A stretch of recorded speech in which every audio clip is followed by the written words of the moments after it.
Hey guys, welcome back to the channel. We're going to be checking out a video titled, These Are 5 More Things That Surprised Me in Poland. I don't think I've checked out the original video, which is quite unfortunate. Or maybe I did. I don't know. Okay, because I don't know what video I'm getting into, but I just know it's a video about Poland, and we're going to be checking it out right now. So thank you for watching this video. If you have any recommendations, leave those in the comment section down below. Please do subscribe and leave a like on this video. And let me know your thoughts and feedback in the comment section as well. And yeah, without further ado, man, let's get right into this video. Today, I'm going to tell you 5 more things that surprised me in Poland. Okay. Is this Poland?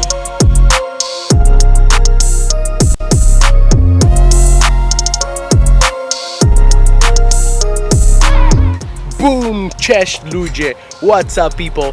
Hola, Vigo's dad here. It's such a nice weather today. It's 28 degrees. It feels so nice. So I decided let's come out and just enjoy the outdoors. Dude, I'm in Finland and I literally just had a brain meltdown because I was like 28 degrees. Like, I use degrees now. What is wrong with me? God. I literally had a freaking brain fart moment. Like, dude, like kilometers, degrees Celsius is not something that is not common to me anymore, okay? I use this on a daily now. I don't know how I just had that moment. I was like, 28 degrees. 28 degrees? Isn't that cold? But you know what? Before I start, let's change this lens. And we're back. This lens a little bit better, a little wider. So we're gonna do part 2 of the things that surprised me in Poland, because I must say that the first video has been extremely successful, guys. The amount of views, we are like almost 12,000 views. You know, it's not always easy to get your point across when you're talking about someone else's country and when you're trying to explain things that you find interesting. Come over with me. Let's talk about 5 more things that surprised me in Poland. Let's go. Number 1, Polish TV. So we're in Poland. We decided it's movie night and, you know, turn on the TV. Co jest na TVN-ie? Władca Pierścieni. Ej, co to za głos? To jakiś dubbing? Co to ma być? For you guys that don't know, in Poland they have this guy who's called the lector. He's supposed to translate the movies that come in other languages, read the dialogues that the characters are saying. So it doesn't matter what happens, this guy has the same tone of voice, and he's not even phone or foul. He's not like he's overly excited, but he's also not overly sad. Polish lector is there speaking, and most of the times I don't even know he's there. Another thing that surprised me quite a lot on Polish TV was the amount of ads with medicine. You're watching the show and then you have reclame. Really? Really? That's so American. Commercials. And I'm not kidding you guys. 80% of the commercials are medicine. Medicine for your stomach, medicine for your hangover. And you guys are so used to it that obviously you don't even notice it. I remember that I told my wife and I said, hey, have you noticed how many commercials are there with medicine? And she was like, actually true. Have you ever just hugged a tree? They say it's great. Let's try it. You know what? I've actually hugged a tree before. I can't even lie. I'm a weird ass dude, bro. Like, I'm just me solo dolo in nature. Like. Number 2, weather. Kuba, załóż kapcie. Kuba, sabnij się. Gdzie masz kurtkę? If you're Polish, there's a very high chance that you've heard these phrases many times throughout your childhood. You might be even saying them to your kids. And that was very surprising to me, which is that Polish people are not that good with cold weather. All right, hold on. Don't click that dislike button just yet.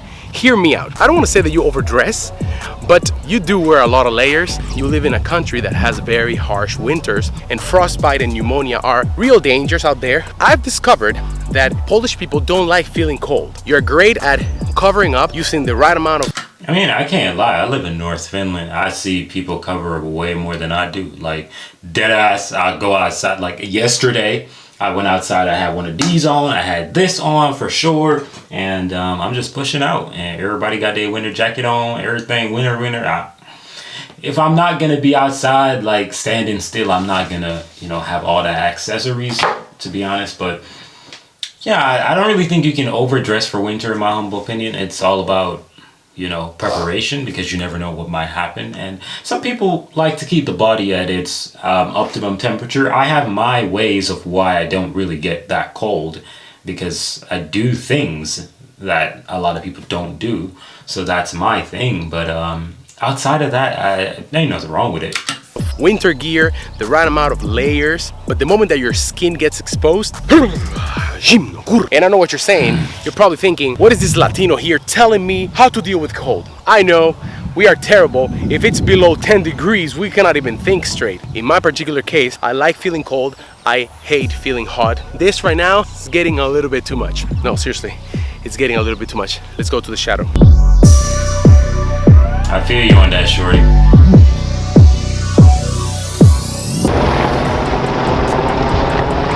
Vigo would have gone crazy for that. Okay, how do I explain this one? Number 3, communism. There are traces of communism everywhere in Poland.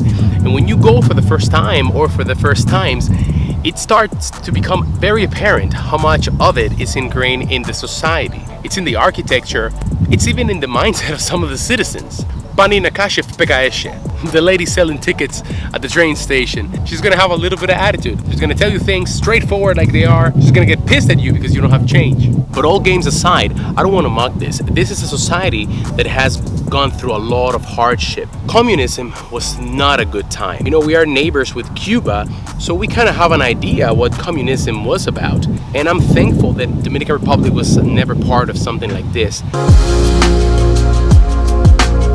Other things that were actually quite interesting to me and astonishing were the famous bar mleczne, or the literal translation in English would be milk bars. This became quite popular after the First World War, but they actually became crucial after the Second World War, especially after Poland became a communist state where most people were living in poverty, contrary to official propaganda. And also the more upscale restaurants were labeled capitalist. Most people could not afford to eat in a decent place outside, so bar mleczne became a crucial and integral part of the Polish community and culture, where you could be served nursing food for, you know, not so expensive. And I actually feel quite lucky and humbled that I was able to go to one and to enjoy some delicious Polish food that was served in the traditional way that was served even during those hard times.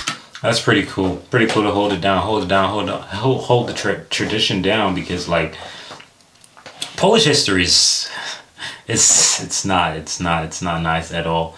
I don't know, there's many countries that are comparable. Like most countries, like, you know, I've spoken about this and I've said Polish history is similar to Finland, and I think a lot of people misunderstand the point that I'm talking about, right?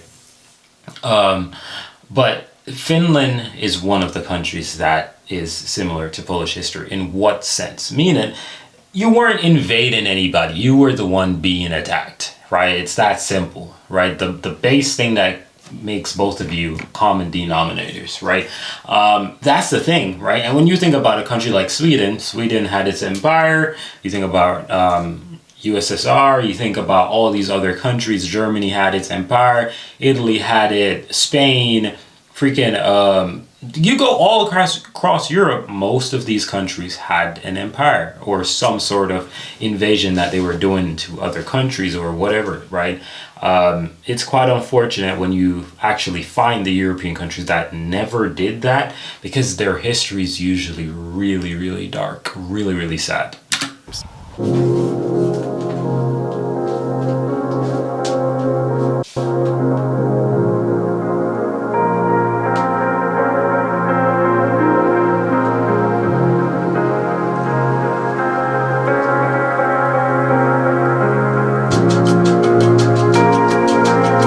Okej, żart dla was. Przychodzi facet do okulisty i mówi: dzień dobry, poproszę okulary. Do czego? Do widzenia. Do widzenia. She's making fun of my dad joke. That's something else that surprised me quite a lot when I went to Poland. And actually, you know, all throughout my experience with Polish people, it's humor. The humor of Polish people is actually a little bit different. It's first. That's pretty cool of her, though. She seems so happy to be in the video. Like, that's pretty amazing. Like, so many people, like, you pull up around him with the camera. And yeah, I know it's his wife or whatever. I think it's his wife. You'd imagine that that's how she behaved, but the reality is a lot of people do not have the actual opportunity to have their partner in a video. It's facts, but she seems so happy to even be in the video. That's amazing. First of all, it's darker. You guys have darker sense of humor, for sure. It's a little bit more self-deprecating. Yeah, sarcastic, self-deprecating. Yeah.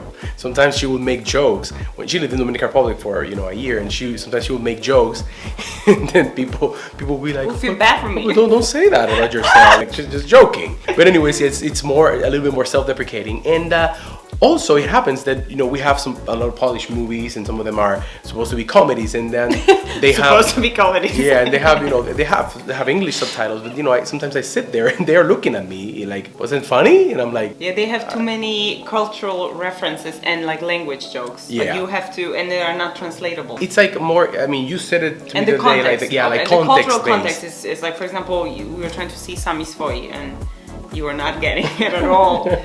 But and another thing we is have to that try maybe more modern ones. maybe, but I still, noticed we've seen several stand-ups and they were kind of entertaining. dark humor again. And the last thing that I noticed about the Polish humor is that a lot of the times it's not followed by laughter per se. Like for example, you guys don't make what you would call like stupid joke faces, kind of like a Jim Carrey type of thing, like Americans do. You guys are more like wow.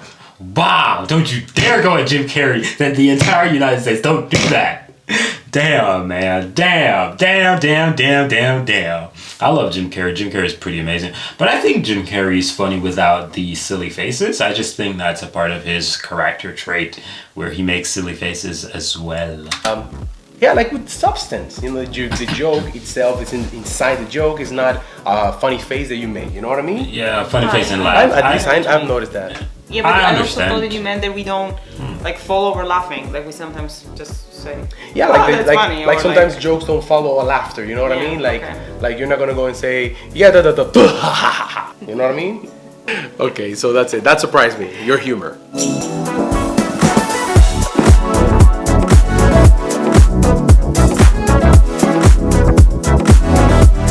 The last thing that actually surprised me quite a lot when I went to Poland is the name situation. So let me explain. We have 5 names only. Exactly, 10 you names. have like a pool of Who? Who got 5 names? You got 5? names that is actually quite small. I met a lot of Magdas, a lot of Katarzyna, a lot of Anya, and Well, Carolina also is not that original. Every generation has their pool of names that repeat, and they're very, very common in my grandparents' generation, parents' generation, and my generation. And then the next generation is going to have new, recycled names that are not going to be in fashion. I get it. But that was quite surprising. And for example, when we knew that Vigo was going to be a boy, I was very much in love with the name Vigo. I love the actor Viggo Mortensen. That's where I got it from. But the name, I fell in love with it. And I proposed it to her, and she was at the beginning like, Yeah, with the V, how we're gonna make diminutives and declension and all those things that I was thinking it's not gonna work in Polish. Yeah. But you said, what did you say? I said, we can name him Vigush. Oh, and I because was Vigush. like, yeah, it's adorable. But How you- does it compare to Dominican Republic names? Yeah, in Dominican Republic, basically, we have also like a pool of names that are repeated all the time, but it's a Classic lot. Yeah, names. classic. Like the but biblical names, they exist in all languages. Yes. But apart from that, the main difference is that we Biblical name. My name is actually biblical, just not exactly the same as the Bible. It's translation. So, you have the name and then the name is translated. My name is Italian, but the Italian or whatever language the Bible was written in, and then that from that Bible language, then it gets translated to Italian, and then the Italian to English, whatever. Confused. we have used a lot of compound names, which I don't think you guys use them as much. Like you can don't. have, But never we never call you use by the your- second name. Yeah, we do a lot. So that opens the possibility that you get one name that is classic and a second name that is a little bit more risque, like Batman. Juan Batman Rodriguez.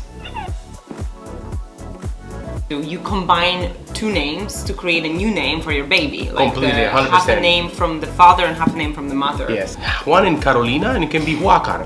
I'm not Yeah. kidding either. Yes, I've heard many of them that sound like this. You know what? It gives me the idea. Would you like to see a video where we talk about the things that surprised her about Dominican Republic? I have What some surprised dirt. her the most? I have some dirt. Let us know. Vote thumbs up if you want to see that. Some dirt is crazy. Boom! That's all, people. That's crazy, but I wish they had shared the names because that would have been sick. Because I really don't know how can you have so many names? But I guess that it's pretty cool, honestly. Like, I've actually, you know, I don't have children, so I can't do that. But I've actually been a guy who's thinking to myself, you know, to actually give your child like parents' name or past people's name, it's actually pretty cool because there's no one in my family that actually has past names. No one at all. I can't recall anybody having it. Well, I don't really know the people before my grandparents, unfortunately. But yeah, it is what it is.